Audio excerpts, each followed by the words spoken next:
Welcome to a Foxy Tech Tips tutorial on turning off iCloud backups and downloads on your Mac. If you find this tutorial helpful, please consider subscribing to my channel and liking the video.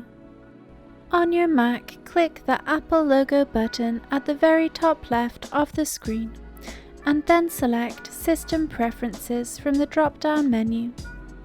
In System Preferences, click on Apple ID.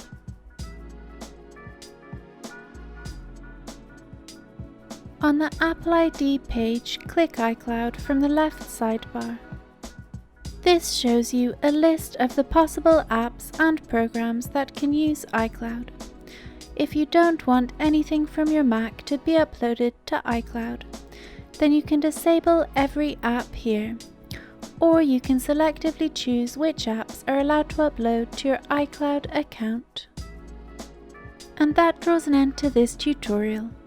Please like the video if you found it helpful and subscribe to Foxy Tech Tips for more Mac tips and tricks.